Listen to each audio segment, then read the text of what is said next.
great. I'll just pick it up on the...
Okay, that's us.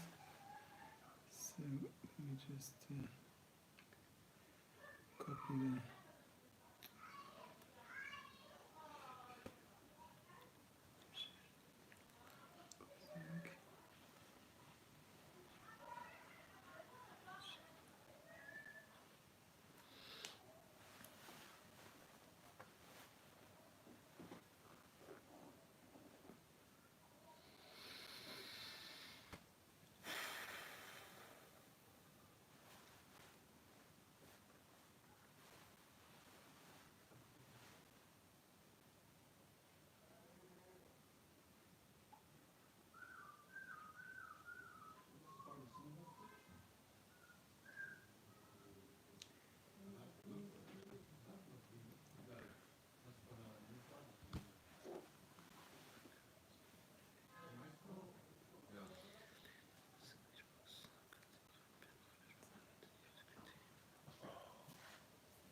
Okay, Moshe. Is anybody outside waiting to come in? Yeah. Okay. Tell me we're going to start. There was some tissues here for just because it's a bit messy. I have some tissues. That's okay, man. This is great. Thank you so much. Look at that. It's amazing. Okay. Truly.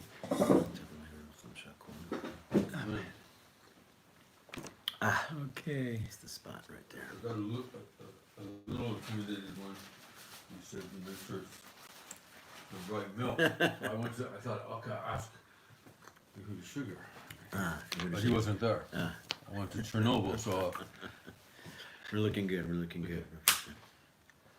Okay, so welcome to our podcast, our podcast, and we are delighted to invite Rb Pasternak to our humble home, and it's been about 2 years since we last did a podcast with you. Seems a while. A long time, Yeah. I think it was Parashat Noach, so a long time ago. So, and I recall how so sharp you were at. I've gotten 2 years older now, so don't get excited. But we're here to talk about a very deep subject, a subject that's very difficult to talk about. I want to first say thank you to Tzipi, who sponsored this podcast, and for her good health, B'ezrat Hashem. And we also want to dedicate this to in memory of Yoel Turjuman, who was actually responsible for creating this beautiful room that we're in. And also to the memories of my mother, whose Yortzeit is on Shavuot coming up, and my father, who's on the 10th of Sivan next Friday. So, Lilul Shama, Dalia Bat Marcel, and Aaron Ben Simcha and Shlomo. So, we're talking today about a very deep and difficult subject, and I want to just give us some context, and I want to invite you to help me to answer some 15 odd questions that we have regarding this. And it's like looking at a hologram and we're attacking it from different angles. So you'll see similarities in the questions, but we're looking at it from a different view. So don't worry about not giving all your answers at the beginning, because you'll have plenty of opportunity. So this lecture, or this debate, was sparked off by the fact that I personally experienced the trauma of my mentor, Yol Turjuma, passing away in October. And much to my surprise, it took me into a very deep depression that I felt unable to get out of. And I had studied all the theories about life and the next life and the purpose of life, and yet I found it so difficult to put it into practice. In my case, it was like the emotions were just too intense for me to rationalize the thinking to help me. And so in terms of the contents, I want to just read to you this amazing covenant and conversations from Rabbi Jonathan Sachs. It was actually on Parashat Chukat. It says like this: "It took me 2 years to recover from the death of my father, of blessed memory. To this day, almost 20 years later, I'm not sure why. He did not die suddenly or young. He was well in his 80s, and in the last years he undergone 5 operations, each of which snapped his life a little more. Besides which, as a rabbi," Jonathan Sachs says, "I had to officiate at funerals and comfort the bereaved, and I knew what grief looked like. The sages are critical of who mourns too much and too long. They say that God himself says that such a person, are you more compassionate than I am? Maimonides rules a person should not be excessively broken-hearted because of a person's death. As it says, do not weep for the death or bemoan him. Jeremiah 22:10. This means do not weep excessively, for death is the way of the world, and one who grieves excessively at the way of the world is a fool. With rare exceptions, the outer limit of grief in Jewish law is a year, no more. Yet, knowing these things did not help me. We are not always masters of our emotions, nor does comforting our others prepare you for your own experience of loss. Jewish law renegates outside contact, not inward feeling, and when it speaks of feelings, like the commands of love and not hate, halachot generally translates it into behavioral terms, assuming the language of the Sefer HaChinuch. I felt an existential black hole, an emptiness in the core of being.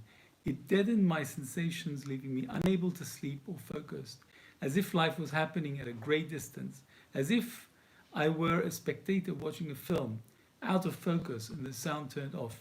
The mood eventually passed, but while I was lost in it, I made some of the worst mistakes in my life."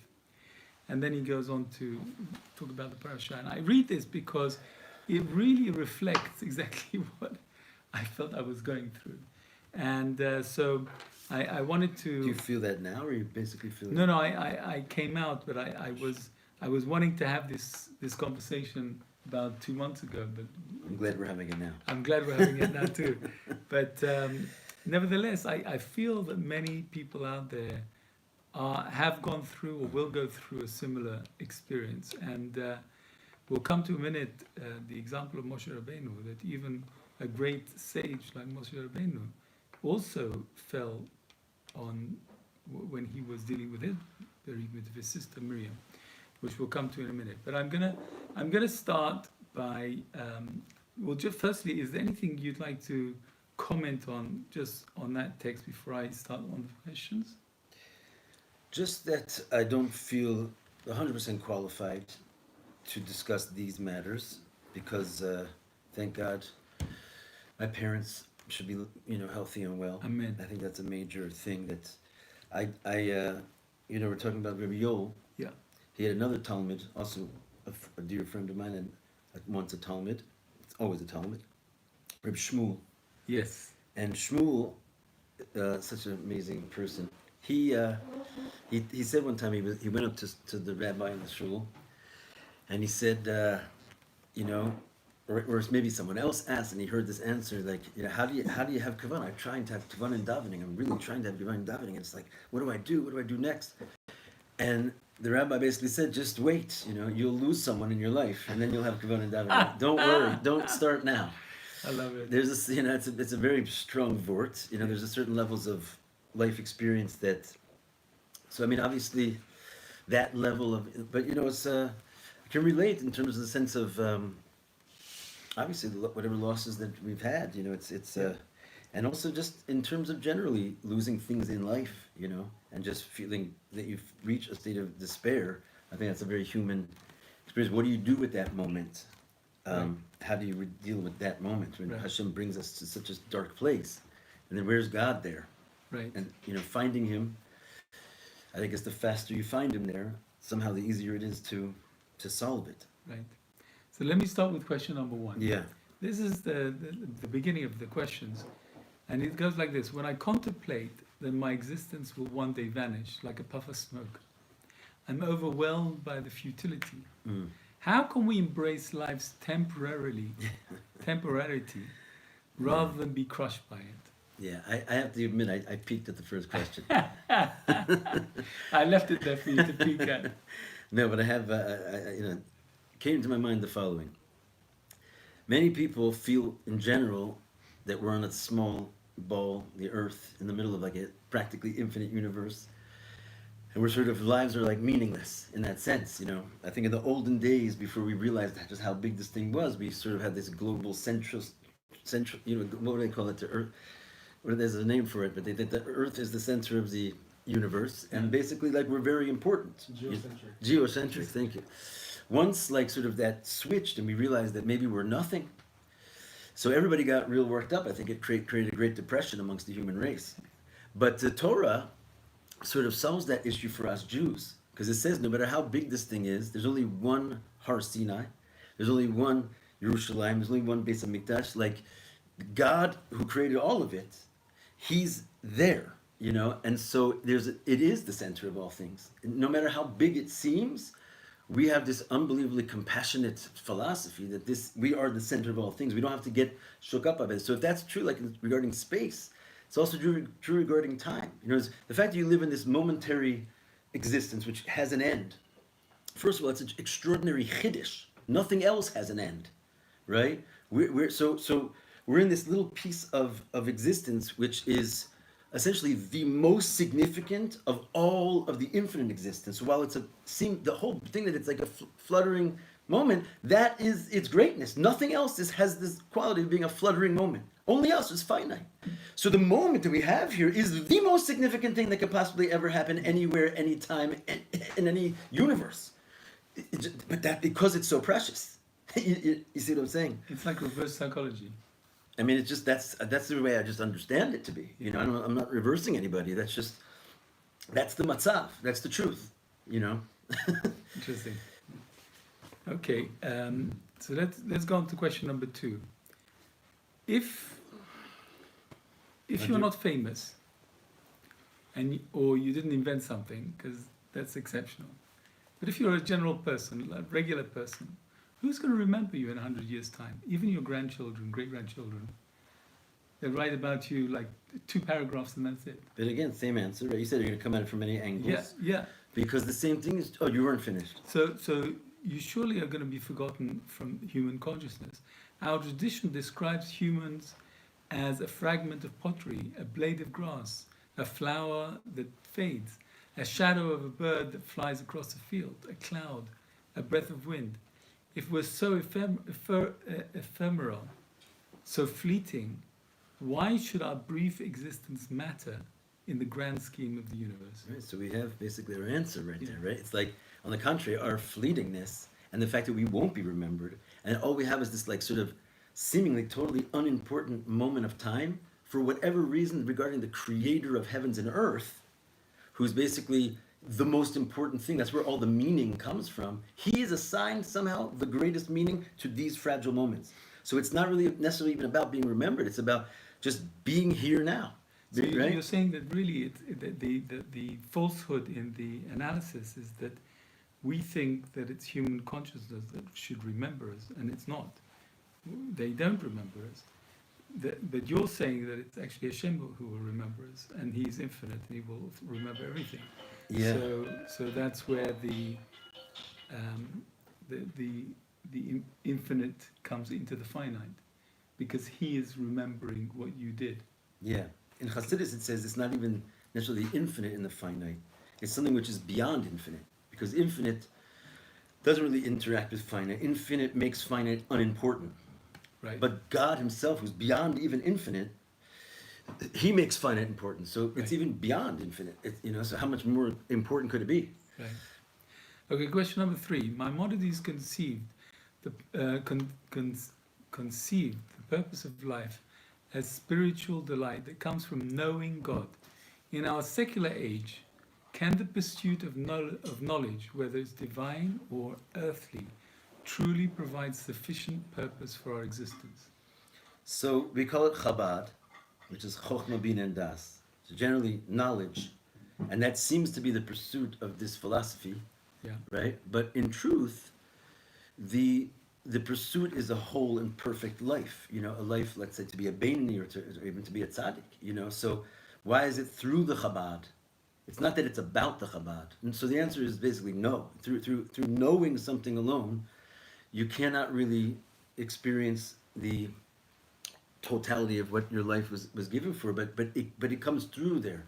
So in other words, the godliness has to overtake all of your thoughts, speech, actions, hearts, but the way that we can actually do it in a way that's actually going to change us and permeate us, so it's lasting, is through the meditation. So that's why Rambam is pointing us in that direction. The Das is Hashem Bilvad, because that's the gateway, essentially, to internalizing godliness. So take a regular Jew who's not particularly religious or connected with any of the religious groupings, just a regular Jew living in America or England. What advice can you give that Jew with regards to making knowledge of God the purpose of his existence or her existence? I mean, I don't know what do you call him? Which Jew is this? Like Your average Jew. your average Jew. I don't know any of those. You don't know, okay. But if I was to meet a Jew, I think the advice of amplifying his Jewish experience would be somewhat uniform. Obviously, every person has their own pathway, but this is what the Rebbe gave us called Chasidus. So when a person will engage in this form of Torah, it will engage him to, first of all, go deeper into the Torah, to start to accept the Torah in his life, in all areas of his life, live his life according to Torah. It also opens up the heart and enables you to have like true experiences of the divine. It's basically the best avenue that I've found of all the like different ways that I've tried to find God. That's sort of this wellspring. I call it the wellsprings of Hasidus, because it just never ends. It's an unending source. So it's available to us in our times. Don't forget, we're here in Sfas, where Kabbalah was first revealed to the world. This is new. This place is only a couple hundred years old. Baal Shem Tov's less. This amount of Hasidus that we have in the world today, people don't realize it. They don't realize it because even in 1950, when this thing began, there was no, I know you want to go through these questions, but there was hardly any books of Hasidus printed anywhere in the world. You had to go find it like you were going to go find the Kodesh HaKodashim.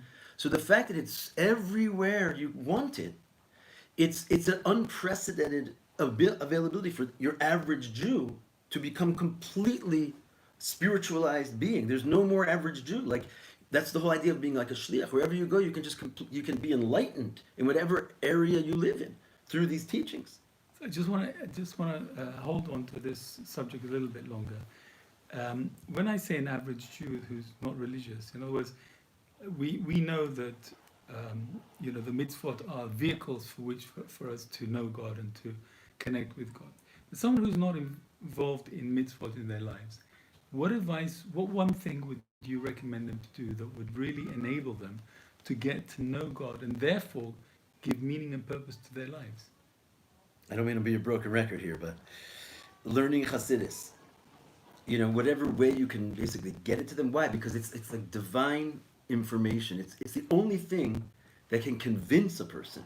Can you give us a book that you feel would really encapsulate someone who's on If the I was- beginning yeah, of that I thought journey? about that a lot. You know, if I was really gonna just like sort of start someone out, it's not so easy. But I would say, you know, Likutei Sichos of the Rebbe, like the Rebbe's Sichos that are edited and put together, parsha by parsha.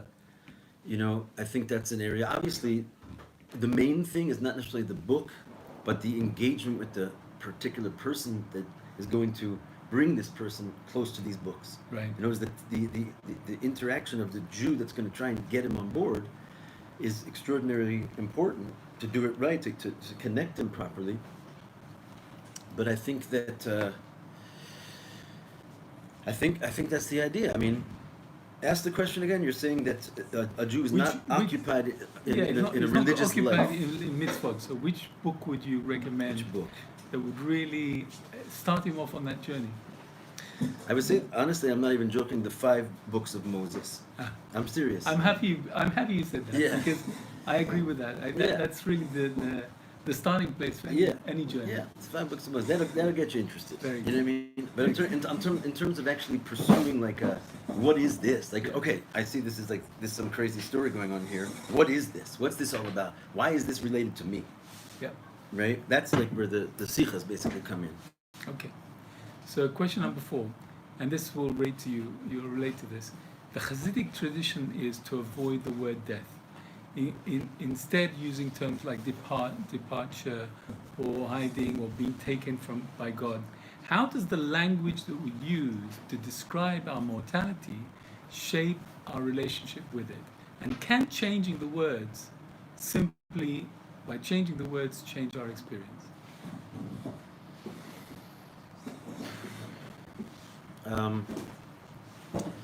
Yes. I think that what is it all about? I mean, what jumps in my mind, you know, it's kind of like pop quiz over here, but what jumps in my mind is the idea that when it came to Rabbi Shimon Bar Yochai, his was the first that we were told to celebrate his death. Right.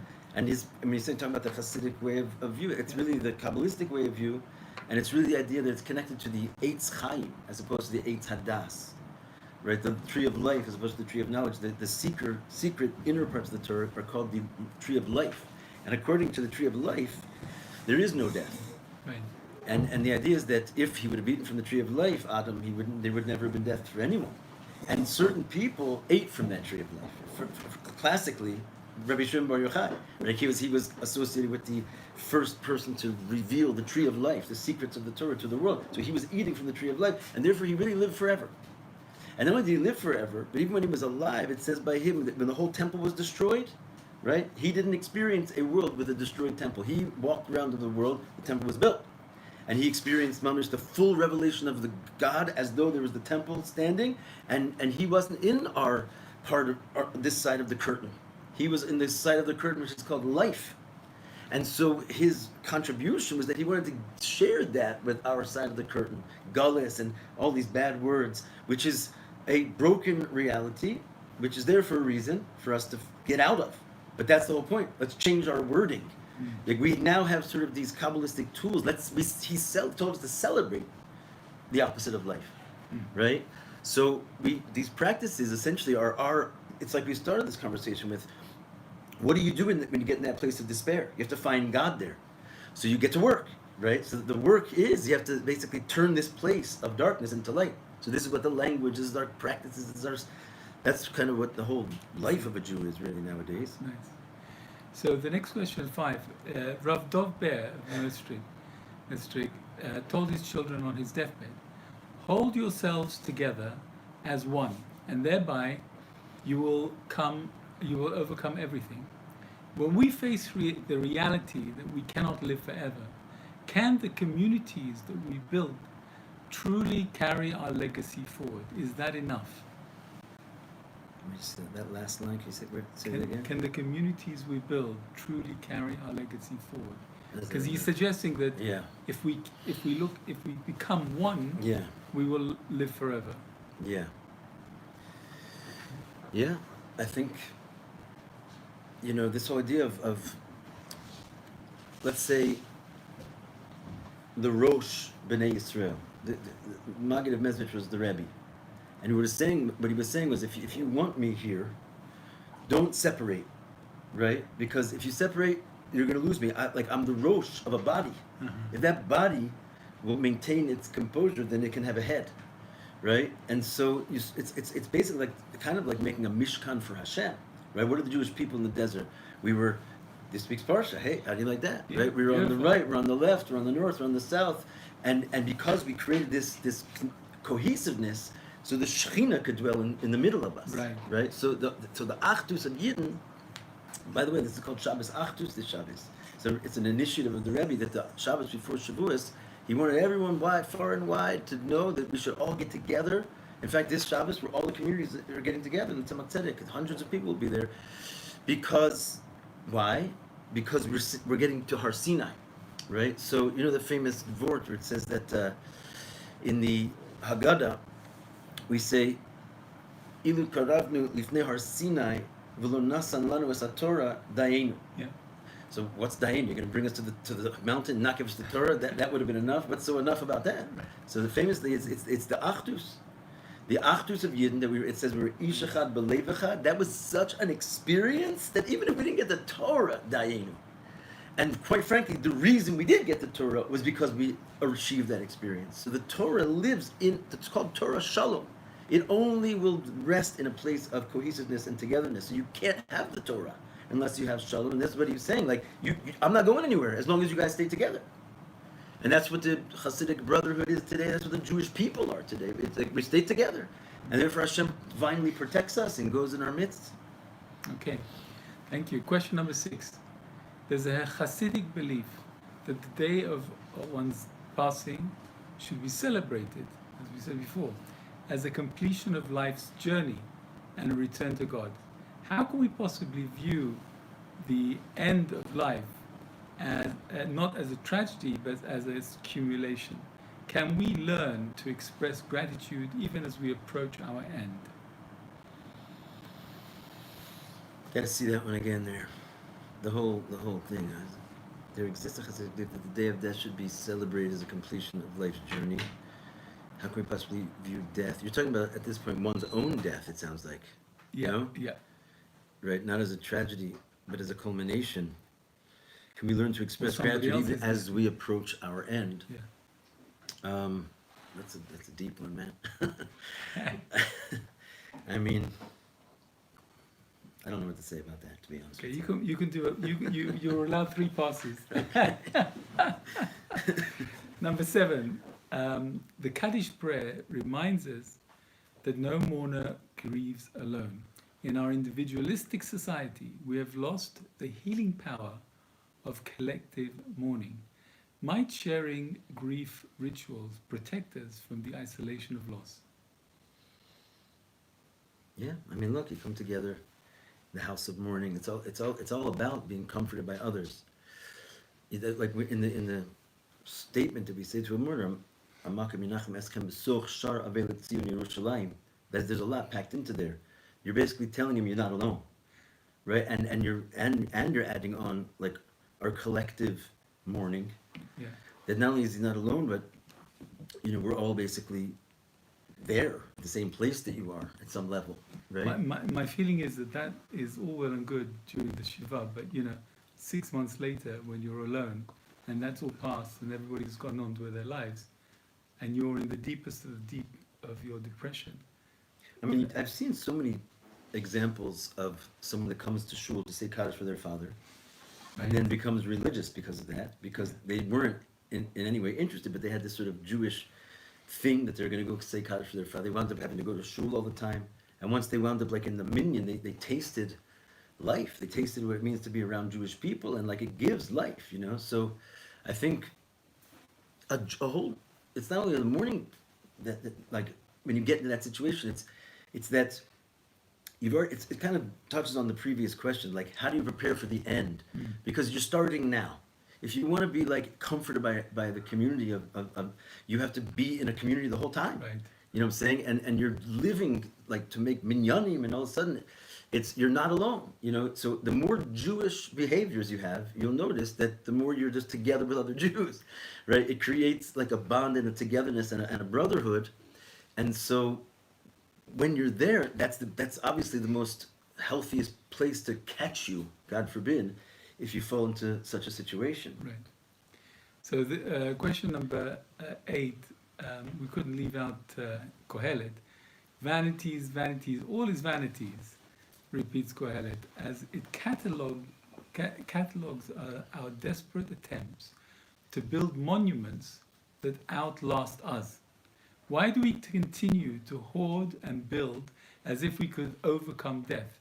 Is there a deeper wisdom in embracing the impermanence rather than fighting it? So, I mean, this reminds me of a sikha that was talking about the Tower of Babel.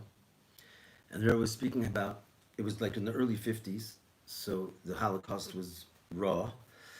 And he was saying that he can't help to realize that like, we're sort of like the remnant, just like they were the remnant of a huge flood that destroyed the whole world. And we have to learn that lesson from them, is that what did they do when they got all done having their lives saved miraculously from Hashem? Pleta. They built a big tower to try and basically make a monument for themselves. You know, Nasel lanu shame. And he said it's like the opposite of the purpose of your being saved, to make a name for yourself. So the Rebbe said, what should they have done? And the Rebbe was also kind of giving a little advice and a little musar maybe, that Jewish people are busy building monuments to the Holocaust, when the reality is they should be spending that money on building monuments to life and synagogues and like living Judaism. Yeah. Because that is, he said, that's your name. That's how you make a name for yourself. A Jewish like tower is your tzedakah, you know? So I think it's, the fact of the matter is that we have this urge to make a name for ourselves.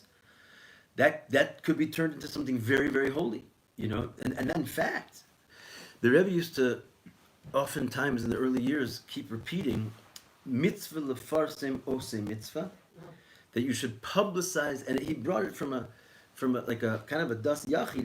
It's not a popular thing. The general Jewish way is to conceal your acts of kindness. It's more pious. It's more l'shem shamayim if you just do it and nobody knows.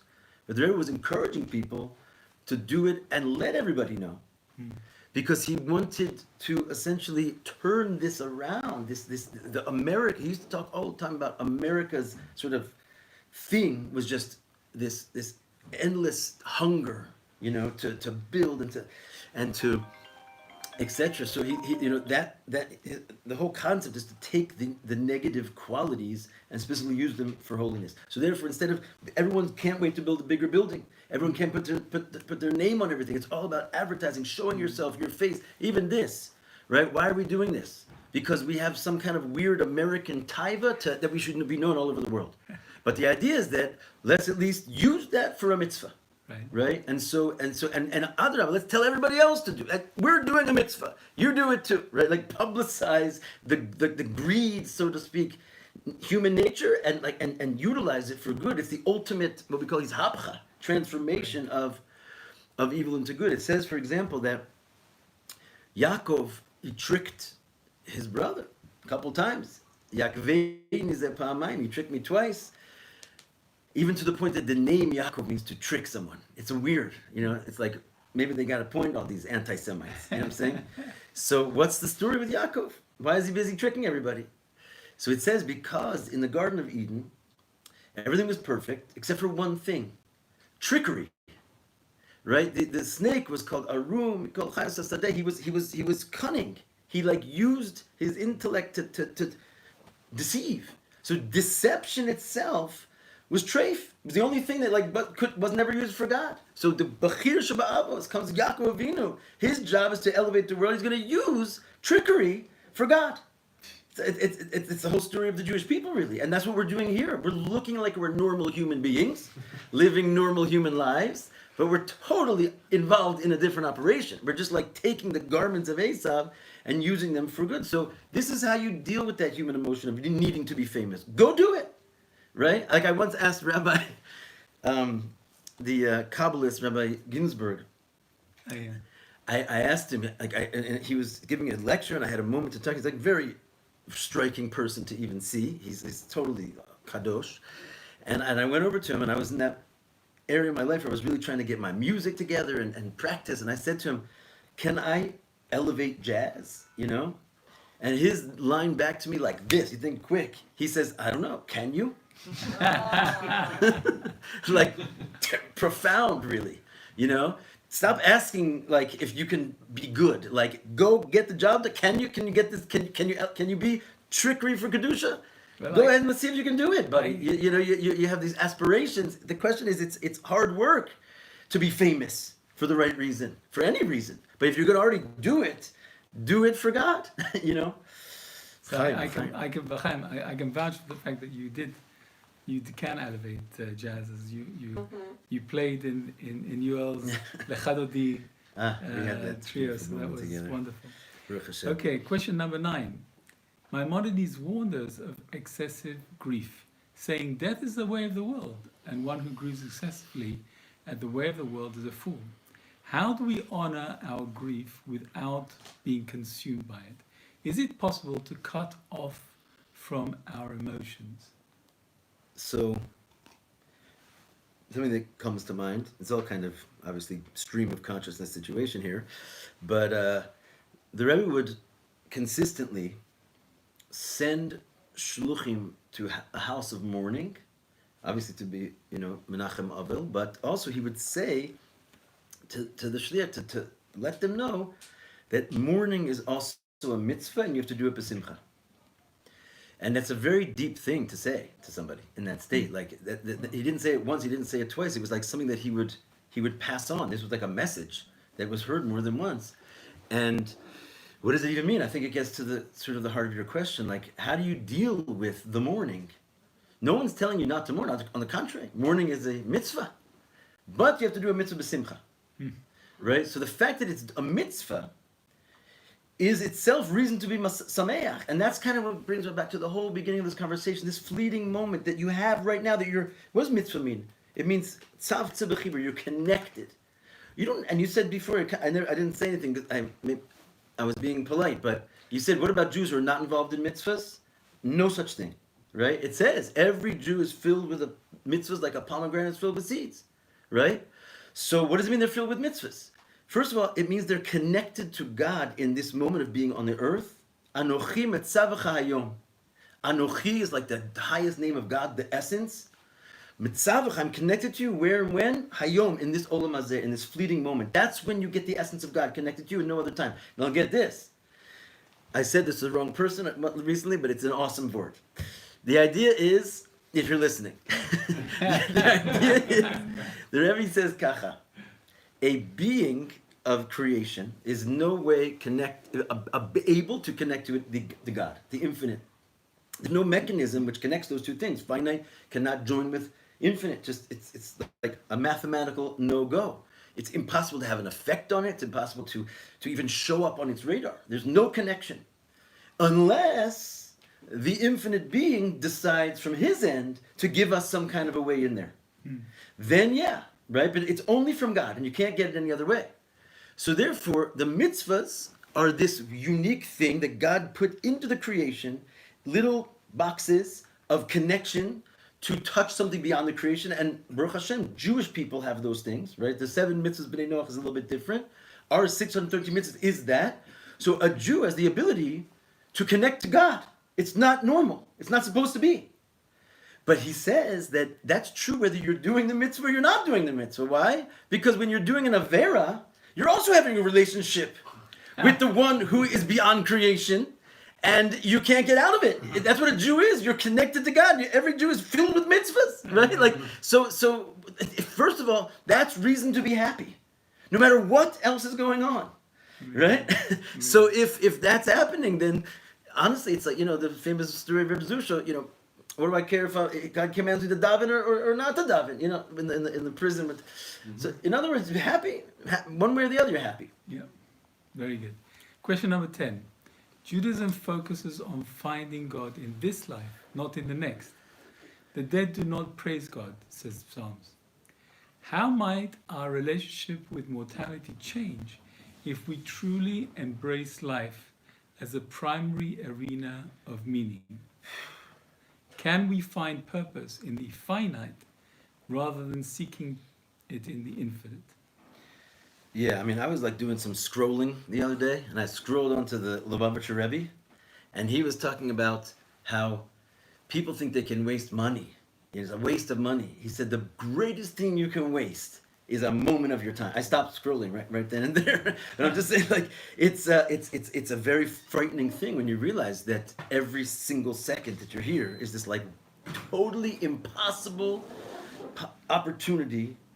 You know, it's like we say that, you know, Hashem wasted youth on the young. You know, that you can't appreciate it, but when you're here, you know, but that's our problem. We just don't even realize what's going on. But we are the connected to the essence of God. So really, every second counts.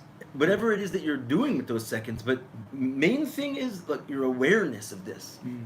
And if you are aware, it's like we said about learning and having knowledge. If you are aware, you will come to do the right things and maximize your function here. Very good. So it leads us beautifully on to question number 11. Maimonides taught that observing the universe leads us to love of God, saying, observing the universe, and hence you will know him who speaks the world, and the world was. In our age of distraction, which we were talking about before, have we lost the ability to read meaning in the natural world? What might the patterns of nature teach us about our own mortality?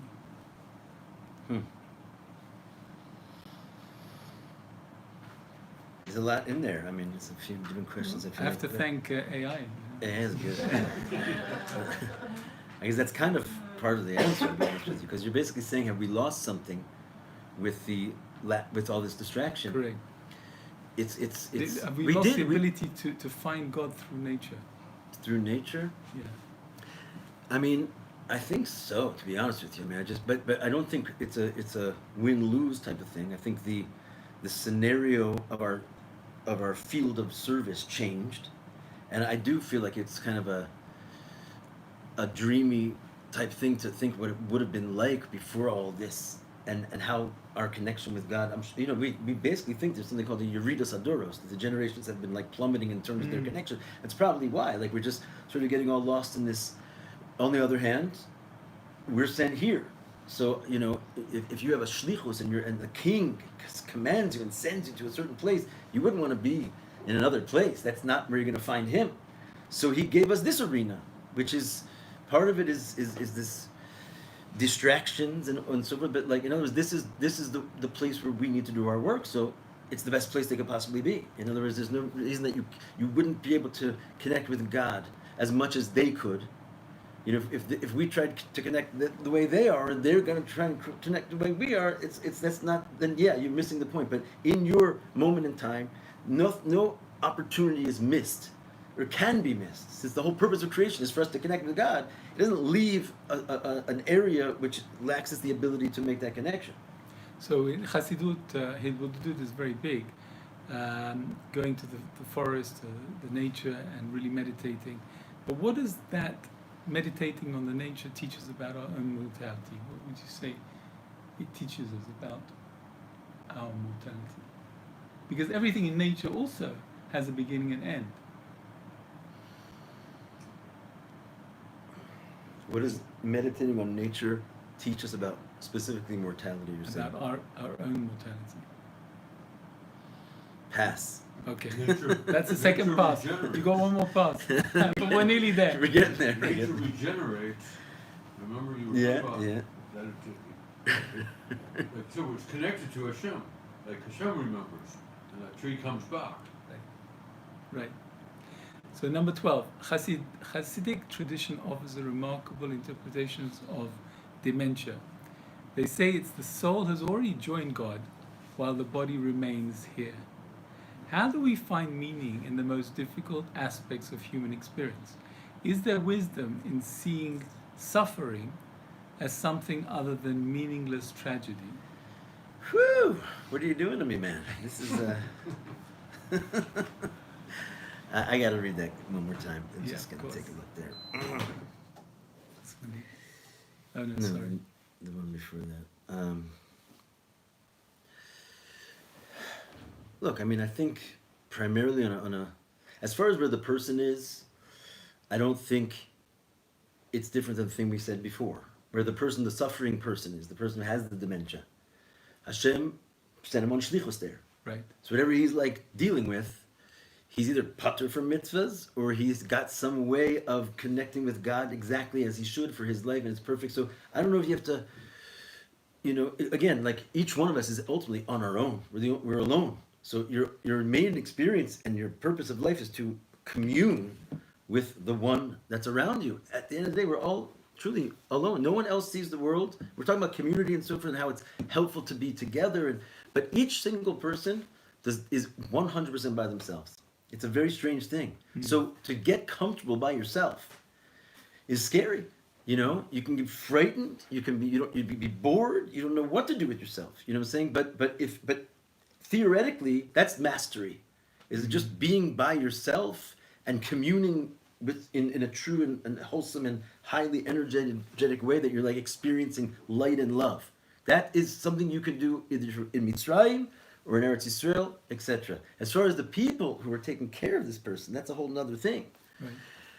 And I mean, that's just a whole nother thing. I mean, it's just service, you know, so it's service. It's a different type of sort of gullus. But it's like, you don't want to hear what I was going to say, but it's kind of like getting married, right? Because you are just enslaved to a new world that is no longer the way you want it to run. There's another person whose operation has now taken over, and you have to say goodbye to your old version of yourself if you're the caretaker. Right. And then again, you have to own that shlichus and realize Hashem put you here, you know? And then again, you can be happy anywhere. Question number 13. The Torah describes death as being gathered to one's people, suggesting a connection that transcends time and space. In our isolated modern lives, have we lost touch with this sense of belonging to something larger than ourselves? Can reconnecting with tradition provide an answer to mortality? Mm-hmm. Transcends time and space.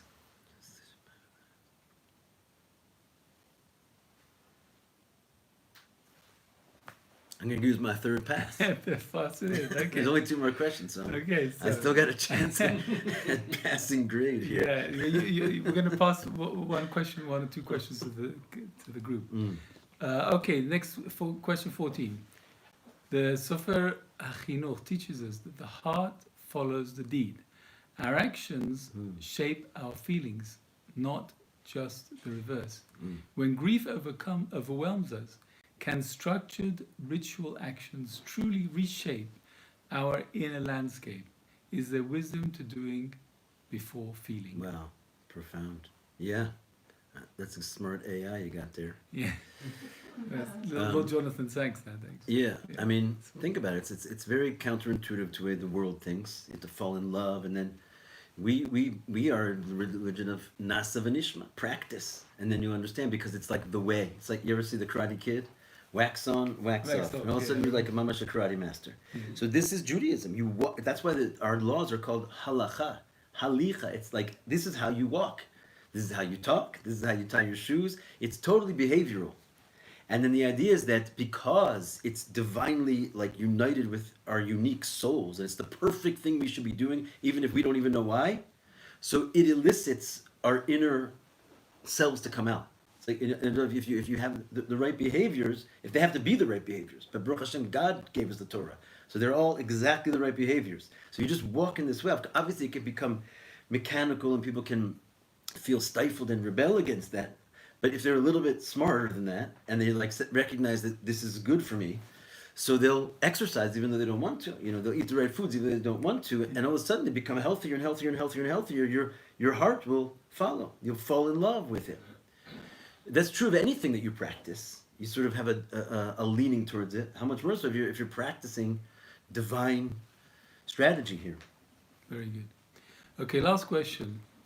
Rabbi Sachs reminds us that for each of us, there is a Jordan that we cannot cross, a promised land that we cannot enter.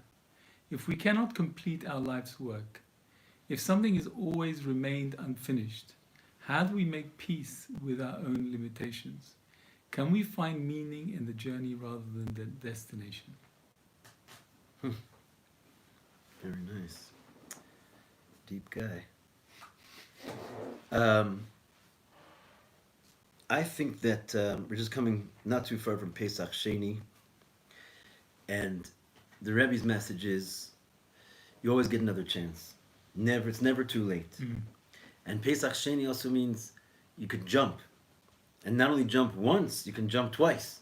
Which means not only can you jump, which is like going somewhere you never thought you'd be. Yitzias Mitzrayim, I think is a pretty Jewish thing. And I think that's what a Jew is. It means we come out of all limitations. And then if you miss it, you jump again. So I'm not sure that that's necessarily even true, that there's a Jordan you can't cross.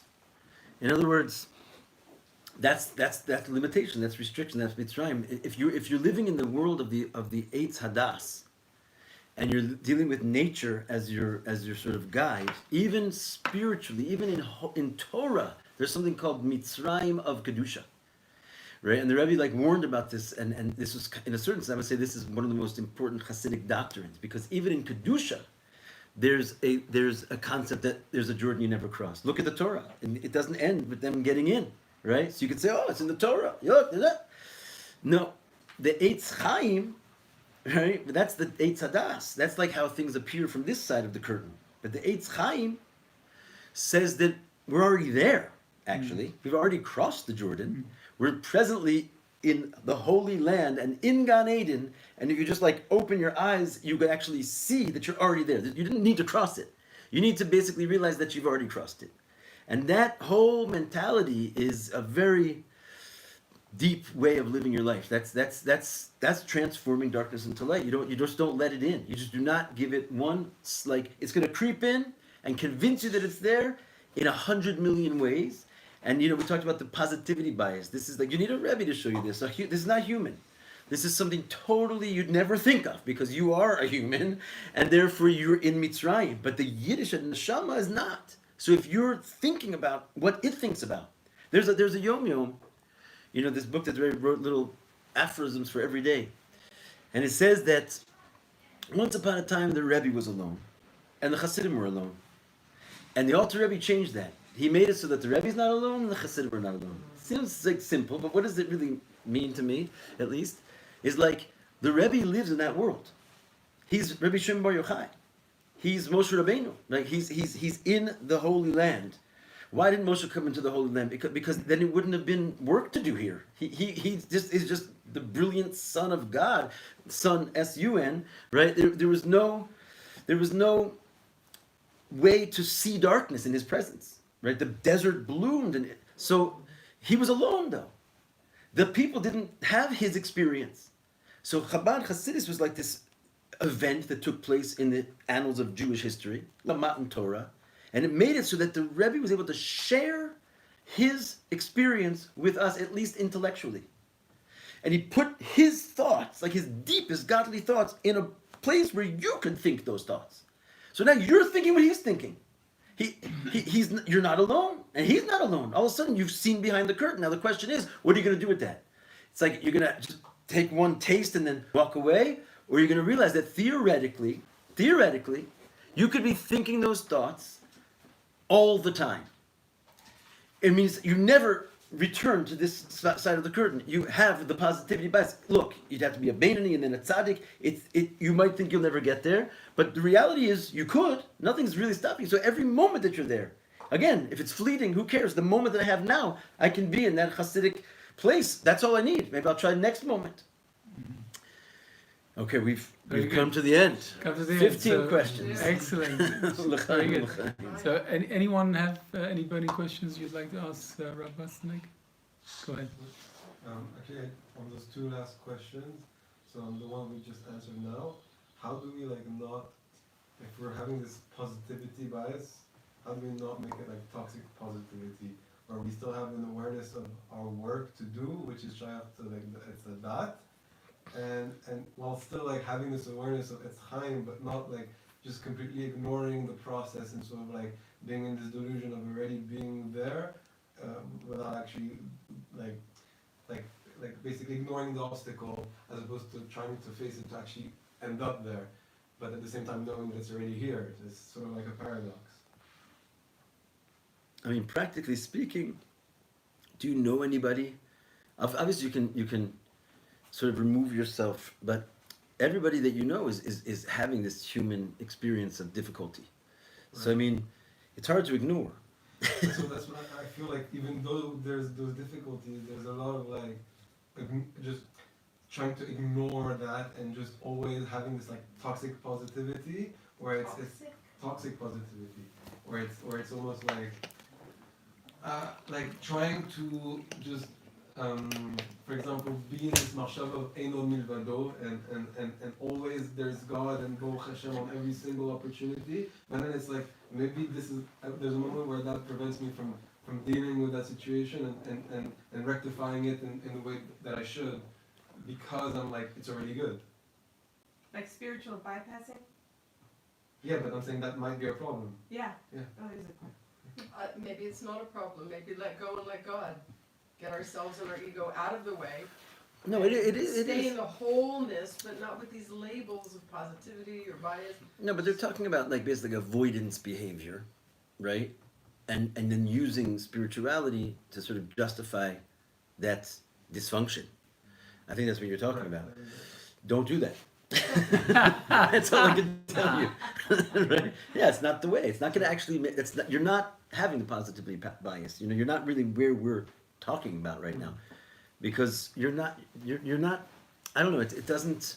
That's what I'm saying. Like that person is not experiencing the true positivity because he's not connecting to his work. You know what I mean? It's avoidance. You know. So I mean, that's going to catch up with him. All of a sudden, if you've been truly positive and like practicing, you kind of get better at it as you go along. If you avoid, but then you get hit suddenly by like a wave you did not see coming because you're not really doing it. You know, you were just covering it over. So it's gonna bite you at some point. If you're really doing it, then as God forbid things come up, you get sort of more and more calm in that storm. You know, having weathered it.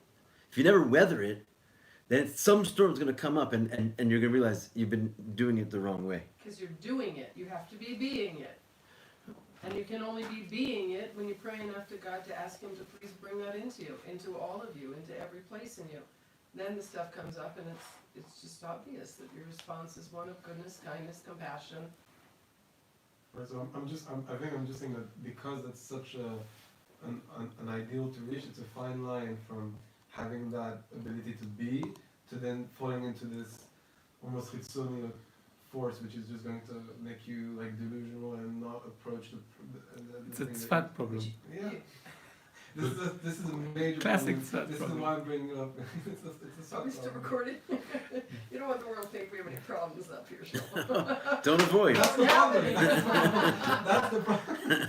No, I Which we just flew good. back in this morning for a reason. I got out 5 days, it came right back. Okay, last question. Anybody got a last burning question? I wanted to make some comment about being in the grief and being in the Avilut and after the Shiva, and you know, what happens when we are 6 months in and we did the Shiva and we did all that and everybody was there for us. I had some great shluchim with me at the burial of my mother. This was only last July. I'm still in Avilut. So what do? I was in the car with someone this morning, literally coming back from the airport. A wonderful friend picked me up. And I had to ask her, can we not have music? And I could have let it go. She wanted music. It was a beautiful day. We had a long drive. So I'm in the experience of honoring our tradition of not hearing music. I know I'm interrupting another person. I've had other people say to me, well, if it's not being played for you, you can just ignore it. I'm like, but I'm not enjoying it. I mean, I'm not ignoring it. I'm enjoying it. And I don't want to be enjoying it for another few months. And I asked her to turn it, if she minds, turn it off. And she was so gracious about it. She said, oh, I'm so sorry. Do you want me to turn it off? So I think when we're in our Avilut, if we stand up and remind people, hey, we're having a great day, but I'm still in a little bit of pain here, then we can invite that compassion to say, I'm still in pain. Now, another piece for me is, this is mom's, these shoes are mom's. Like, I'm still doing mom. And I know, Shlomo, for you too, in your home, you know, mom's stuff, our parents, beautiful antiques or whatever, we carry them on. So do we carry on our parents and the legacy when they're not with us? Perhaps for some of us we get that gift. If our relationship were good enough, or were excellent, or they were amazing role models, and we get to carry that on. I have grandchildren. My mother got to meet her first great-grandchild. Will that be carried on by the values that my son, who wears techelet tzitzit and leads the minyan and bought a Torah with me, will that carry on? Absolutely. Yeah, I'd like to finish with that because it's a great vote, and the question is, you know, you have these parents that are a bit, they feel like their children are taking over their lives. You know, they're overtaking them, and the truth of the matter is, children are not your competition. They are you. They represent you. So don't think of them as a threat. Yeah, Think of standing them on as the shoulders of giants. exactly. I said to my son, my daughter, I said, you know, I'm the mother of the king. You may be running the shul and leading services and buying Torahs, but I'm the mother of That's the right, king. You that's want to right. see yourself as the king? Great. That doesn't make me less than. Correct. I'm not competing. You're the king, so I'm not anymore. But I'm Pasternak, any less. I want to thank you from the deepest part of my heart. Nice. It was a very big challenge, and I offered you a peek sneak view. The questions you said no. I'm gonna take it on the chin. So well done for that. If I don't prepare, then I have a good excuse. Exactly. But How can you pass on something you think? we must do this again one day. Amen. So good luck with everything. Blessings for you and all your operations, your family, good health. Amen. No Thank you. operations. I mean your pu'ulot. Amen. Pu'ulot. Thank you. Thank you so much. Thank you everybody for coming. See, Great. like, important it is. Yeah, exactly. I'm learning from you. Are you going to edit some of this, or you put it online? Yeah, I'm gonna edit a little bit. Yeah, hopefully. Thank you. Good. Moshe, Ross, my last name. Moshe Chaim. I called you boss. Boss, oh, okay. I Okay. didn't know you were I was boss. thinking of the keyboard thing when you said we